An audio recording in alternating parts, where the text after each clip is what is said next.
Thank you for coming and sharing your thoughts. Thanks, Jan. And visiting the Heartland. Appreciate Thank you. It. On 1040 WHO Radio. You're watching Channel 5, KSDK St. Louis, where the news comes first. With Karen Foss, Rick Edlund, Bob Richards, and Mike Bush. This is News Channel 5 at 5.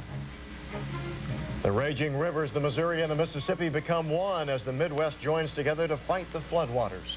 Good evening, everyone. I'm Rick Edlund. And I'm Karen Foss. Our top story is our continuing Floodwatch 93 coverage. More towns are losing the battle against the rising waters. And more rain is on the way, but so is more help.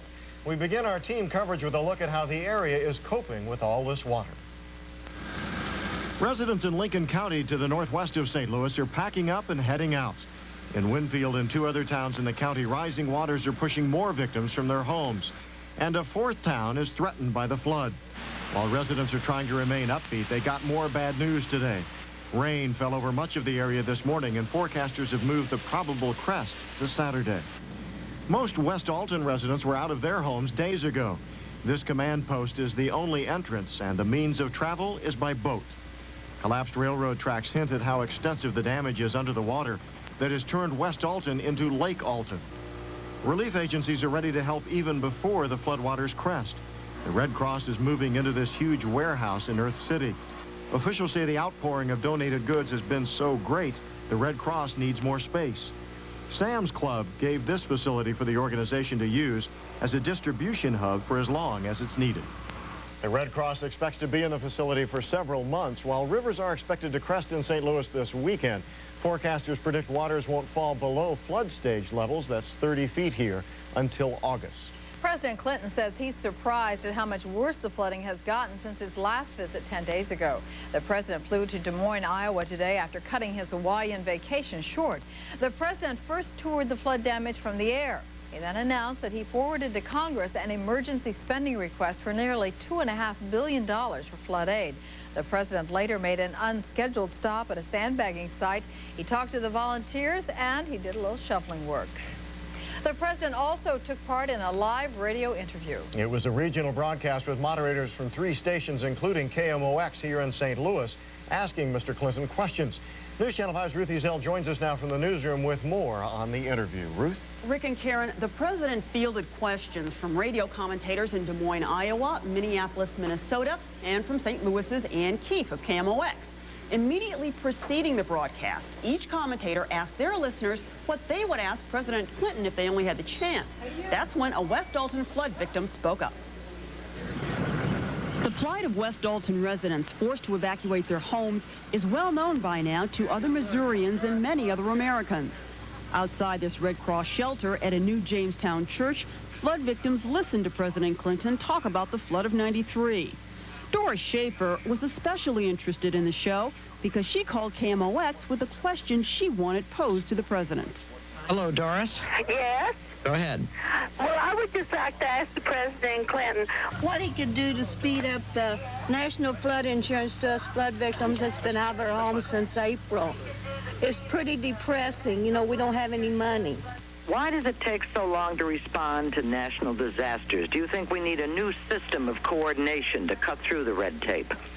Well, I think we've had, the consensus is that we've had a more rapid response this time than in previous ones. Schaefer was encouraged by the response.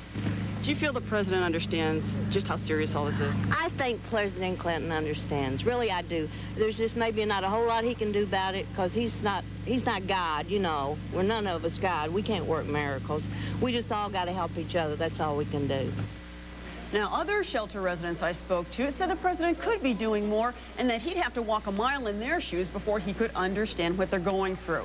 Schaefer, like many other flood victims in the West Alton area, never got a chance to recover from the April floods before they got socked by the big one. But she says she'll hang in there. Karen and Rick?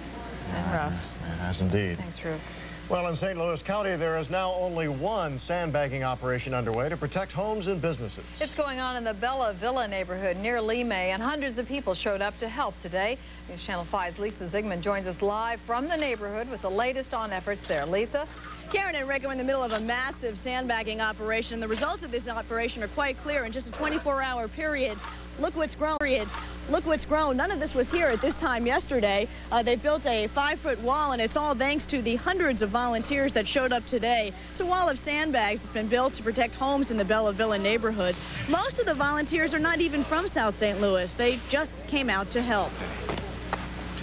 Here. Well, I wanted the opportunity to get involved in it other than just watching the reports on television and saying, what can we do? So I came down with some of my youth from our church to get involved in other people's problems and get a sense of community effort in this.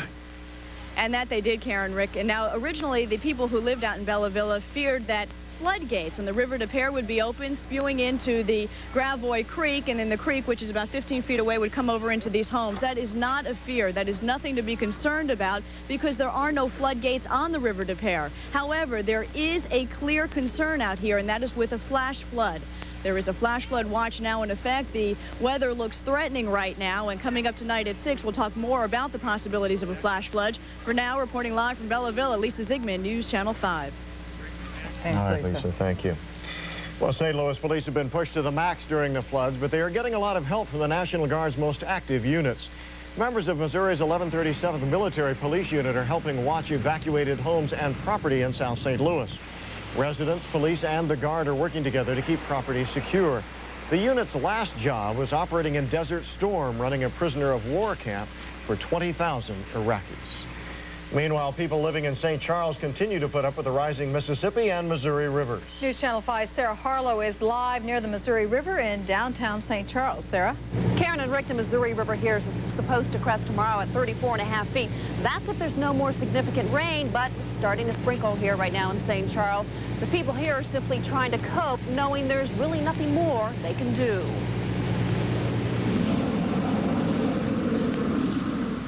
The Deerfield Park mobile home park along the Mississippi is quiet.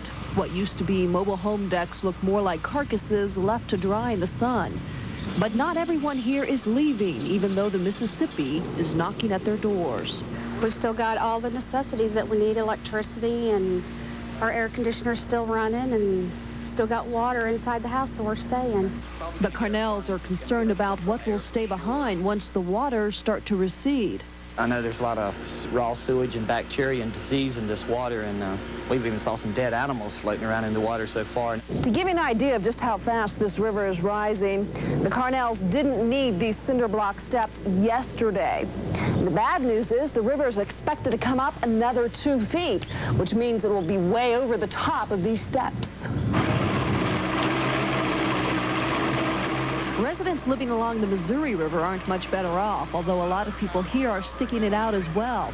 Joe Struckoff with the St. Charles Fire Department is standing by in case people need help.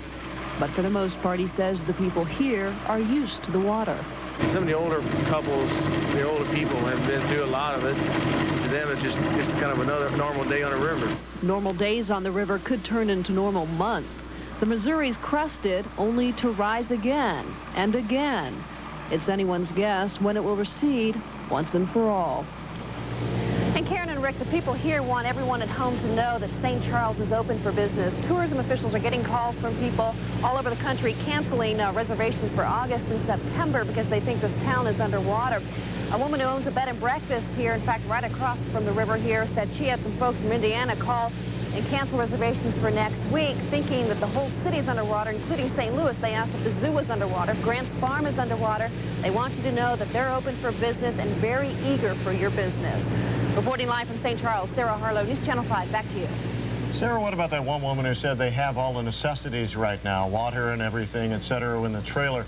What happens if the water keeps rising and actually gets up to the level of the trailer itself? Well, they're going to put everything up high. That's what they've done so far. Now, as far as the water goes, they say they have water, although they've been told not to drink it. It may not be safe, but they're going to stick it out. They say this is their home. They don't want looters in there, although I do have to say we've seen a lot of police, a lot of firemen out protecting these areas. There's a very little chance that looters are going to get in, but they're going to stick it out as long as they can. They can live without the necessities, they tell me, if need be, but they want to stay in their homes. Well, we've seen that in West Alton, and now we're apparently seeing it here as well. Thanks, Sarah.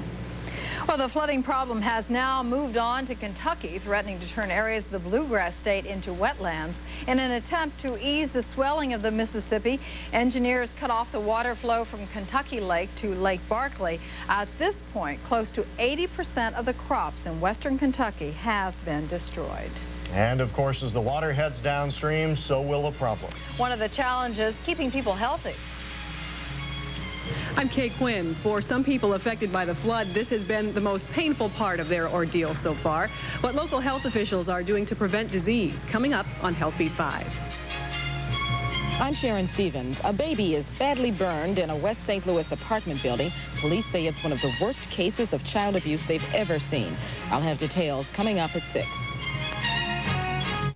Well, in spite of the health risks associated with the flood, the number of local flood-related injuries appears to be low. Health Beat 5 reporter Kay Quinn is here with new statistics from health officials on flood-related illnesses. Kay? Well, both the city and county recently asked all local hospitals to keep track of the number of people treated for health problems related to the flood. The first figures are in, and yesterday 4 people were treated for injuries in St. Louis County hospitals. There were none in the city. This may be one of the reasons why flood-related injuries and illness are low. 3 city health nurses have been working at this information tent in South St. Louis since Friday, answering hundreds of medical questions by phone and in person. Most people want to know about bacteria in the floodwater and whether they need shots to keep from getting sick. If they've been in the water in the basement, is there any risks? What do they need to do? Do they need hepatitis shots? Do they need tetanus shots? That kind of thing. Here at the public information tent at Morganford and Carondelet, city health nurses are giving out free tetanus and hepatitis A shots to anyone who comes to this tent and needs one. But again, city and county health officials say no mass immunizations are necessary right now. In fact, the nurses say even most people who touch the water probably don't need the shot that prevents hepatitis A. Only 35 have been given out here in the past 6 days. It's only recommended if you're really in the flood water or drink it, but not just for the general public, just because you want it. On the other hand, almost 300 people have been given tetanus shots. People like Jane Basler, who cut her finger today. Is this the most painful part of this whole thing so far? Yes. So far. I think moving back will be the worst, though. Now, people who've been cut or have a deep puncture wound should also get a tetanus shot, and so should anyone who hasn't had a tetanus booster in more than 10 years. That rule applies to everyone, not just people affected by the flood. In fact, these nurses say they've been seeing people who haven't had a tetanus booster in 15 or 20 years. So maybe this is a good opportunity to for all of update us. some people. Right. Better to be safe. Right. Thanks, Kay. Well, the people who are affected by the flood certainly can use your help, and thousands of you have already called in to volunteer. Our Volunteer 5 flood relief hotline. You can still do that. Bet you can. Organizations helping flood victims still need volunteers, so please call our hotline at 969-VOL5 to learn more. The hotline will stay open from noon until 7 this week. Today's volunteers, by the way, are from the DePaul Health Center. And coming up next is sports, an all-American game getting some brand new worldwide appeal. Mike Bush will show you. And it was in the stars for the American League again. Sports is on deck. Tuesday, the Senate Judiciary Committee begins